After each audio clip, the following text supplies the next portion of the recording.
Welcome back. Well, I can credit my good friend Kelly O'Connell from the Fox 9 Morning News for our main guest today. I got to tell you, he is an angel here on earth. The minute I saw this video posted to the Fox 9 social media accounts, I knew that I had to talk to this guy a little bit more. And this is the guy I'm talking about. This is my friend Pierre, who literally, well, I'm going to let him tell his own story, but this video right here at the Lake Street Target changed a lot of things for me, and I'm thrilled to welcome Pierre to the show right now. Good morning. Hey, good morning. Thank you so much for having me, Jason. I really appreciate this. No, I appreciate you being here. And full disclosure, people that watch the TV show and listen to the radio show, you guys know that Pierre was a guest of mine on the radio show, and I tweeted him and I said, you know, I want you to come on this show because I think what you have to say is so important, especially in the period that we're living through. But before we get to all of that, Pierre, can you kind of tell everyone your story and what really drove you to literally drive to Minnesota? Absolutely. So Thursday night, I was watching the news and I saw the video of what had happened to George. And so I watched the video and then I exited out of the video and started doing some research on the situation to make sure I fully understood it. Then I rewatched the video, then I did some more research. And then on my third time watching the video, I just broke down. Like I said on the show a couple days ago, I'm not I don't show my emotions extremely well, and I haven't cried in a while, but it just hit me so hard and I felt so hopeless that in that moment, I just started crying. And I decided around that time that I had to go to Minnesota. I had to go to Minneapolis. I felt a pull to go there. And so I called up Emma Hoytia. She was the one who stayed with me. She was the one who was by my side most of the protests, most of the cleanup. And I was like, hey, I'm coming into town. Do you have a place for me to stay? And she was like, absolutely, don't worry about that. So the next day, on Friday, I left around 3 p.m. and I started driving to Minnesota. A lot of construction, a lot of traffic, got in around 2 a.m., stayed up talking with her family about the situation, about my goals for the weekend, went to bed at 3 a.m., and then woke up at 9, and then we got out there. And Pierre, Emma lives, correct me if I'm wrong, Emma lives here in the Twin Cities, right? Yes, she is. She's in the Twin Cities. Hi, Emma. We've been talking about you a lot the last few days, Emma. Yeah. How did you guys, before you continue, because obviously there's a lot to tell, how did you and Emma, are you guys like longtime friends or? So we became friends when we both came to Bradley because we were on the Student Senate. I was the Speaker of the Assembly, and Emma and I... Of course you were, Pierre. Of course you were. Yep, and Emma and I were working together, and we became friends. She's actually now the student body president for my university, so the leadership really is very clear to see inside of Emma. So you talked to Emma's family, you got up that morning, and you went down to the Target Lake Street. What did you see? What were you feeling? Take us there. So we had gone to other places and we had been met with so much hospitality. We were cleaning off walls. And then we ended up walking to the Target and we tried to scrub the graffiti off of the back of the Target. And there were camera crews and people around the area, but we didn't have the tools we needed to scrub the graffiti.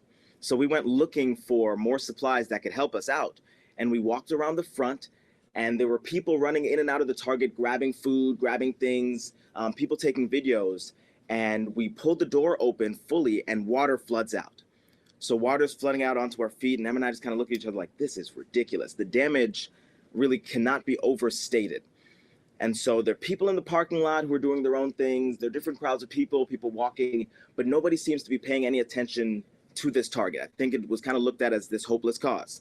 Because I'm not even gonna lie, when I walked in and I sat on the shelves, I felt the same hopelessness that I had felt when I was sitting at home. And that's what drove me to go to Minneapolis. So then when I felt that hopelessness in this Target, I knew that that's where I needed to be. And so. And you went down there and here's the video of you. You ran into Kelly. And what was the atmosphere like there, Pierre? We can see it for ourselves. I mean, when we look at this video, this is what I was struck by, Pierre. It was filled with hundreds of people of every background, every Absolutely. color, is that what you felt? Is that what you saw? That's exactly what I saw. And that was day 2. So that was day 2 when I ran into Kelly, and there were even more people that I hadn't spoken to on day 1. People had pried open the other doors, and they were coming from all different walks of life. And that was my favorite thing to see, because everybody was out there for their own reasons. We hope that it was all for justice, all for the movement, the Black Lives Matter movement. But even if it wasn't, people were getting along, people were hospitable to each other, people were friendly. And that was what was beautiful, because there was no need to talk about what had happened, because we all knew. The only thing that needed to be communicated in that moment was that we were coming together to give some justice to this location and protest in this way, which is still a form of protest. Absolutely. Everybody stay right there. We have much more with Pierre. You're going to want to stick around for it's going to be a great conversation. Back in a moment. You're in Bradley, right? Yep, Peoria, Illinois. Oh, Peoria. You and I haven't talked. I'm from Indiana. I'm from Michigan City, Indiana. So I know Illinois well. So there it is.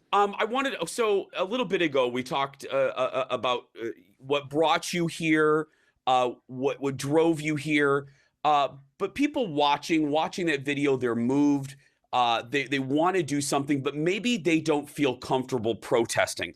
Maybe they don't feel comfortable doing that. You speak to those folks for me. What can they do?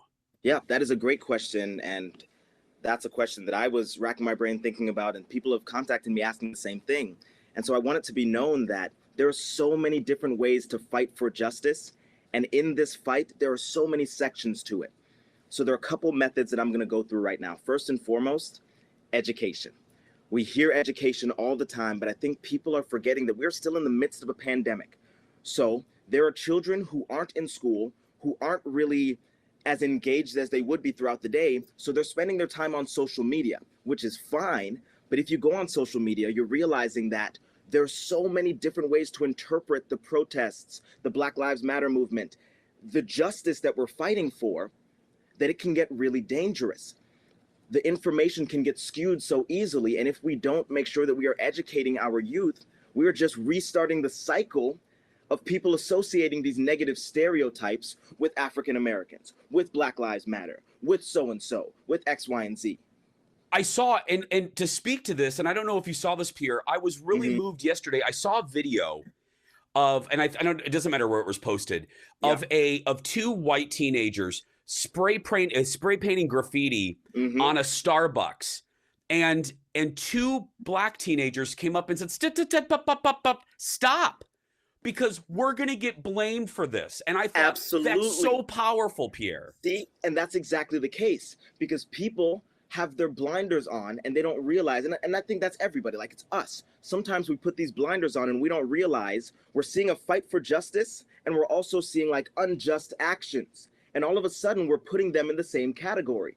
We're putting the fight for justice with these unjust actions when there are people who are protesting and stopping people from throwing bricks through windows. Black people stopping other black people, stopping white people, stopping Asian people, stopping people from all different races, all different groups from doing these negative things. And that's why we can't allow the narrative to be painted that this isn't justice, that this is just negative. So that education aspect, these children need to hear from their pastors. They need to hear from their teachers. They need to hear from their parents.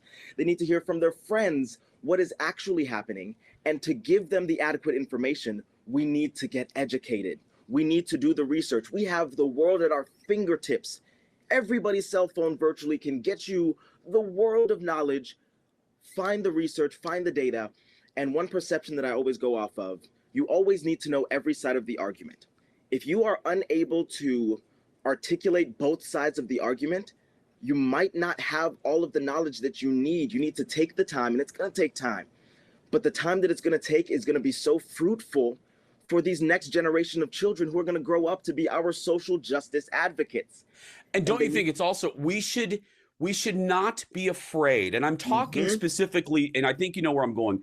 Yeah, I'm talking to my fellow white people. It is. We should not be afraid to step into uncomfortableness. We should step into the uncomfortableness because that is where true learning happens.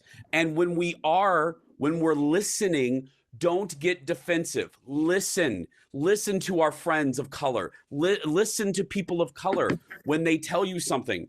I've really learned that recently, Pierre. Am I right on this? Am I on the right No, track? you're completely right. And actually, in my graduation speech, it was all about how we need to embrace Of course you being gave the uncomfortable graduation speech. because Pierre, of course you did. and one of the lines that I said was, we are not entitled to comfortability just because it's familiar. We get so comfortable in what we're used to that we're afraid to step out of that box. But we have to get uncomfortable. We have to have these uncomfortable conversations because we are allies, we are advocates. So the second way, so if you guys want to learn more about that, please contact me. The second way we can help, if you don't even feel comfortable doing that, utilize resources, water, food, masks. We're still in the midst of a pandemic. Hand sanitizer, soap. If you aren't comfortable going to the front line, respect that there are people on the front line who are risking their health and their safety to fight for this. Yes. And like, I'm speaking with passion. I really hope it's not interpreted as anger, but I am passionate right now because there are so many people who are fighting for this justice and they're risking so many things. And if we can help them with the resources, because I was so fortunate after I left Minnesota, so many people were sending me money so I could get back safely from Ohio, from Minnesota, from Illinois, from Iowa. And of the money that I didn't have to use, I'm funneling it right back into the fight. I'm funneling it right back into the front line. So they're having water. The last thing we need are our advocates being dehydrated. The last thing we need is our advocates not having nutrient rich bodies because they're not getting the things that they need to eat. We need to make sure that we're taking care of them in that way. And those two methods are two easy and one light, but righteous ones in a sense that will help push this forward. And again, education for our youth. They're the ones who are next up. They're our next social justice advocates. They need to understand what's happening. When I was in front of the target, I made an effort to every single child that I saw. I went up and I used words like, thank you for fighting for justice.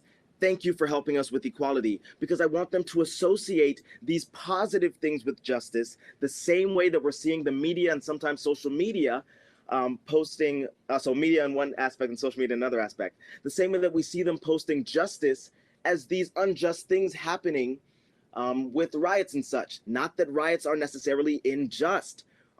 We need to learn the history of riots. I'm not sure if I have enough time to go into that. We will, you know what we'll do? Will you come back again? I would love to come back again. Okay, because I have learned I'm 45. And Pierre, do you mind if I ask how old you are? I'm 21 years old, turned 22 in June 22nd. Happy birthday. I have learned more from Pierre in knowing him for 3 days than I have learned in the last 10 years of my life. And Pierre is going to come back, and because we are going to continue this conversation, and this is a perfect way to end it, because I made a promise to Pierre that this wasn't going to be lip service. My friendship with Pierre is not going to be lip service, and I told him the education is going to continue, and we're going to do that. That's what I can do. I said it earlier, I'm a lucky dude with platforms. How can I do better? This is how I can do better. So Pierre, you're going to hold me to your promise, and I'm going to hold you. You got to come back, okay? Sounds great. Thank you. Thank you. Ladies and gentlemen, Pierre Paul. We're going to take a break. We'll be back right after this.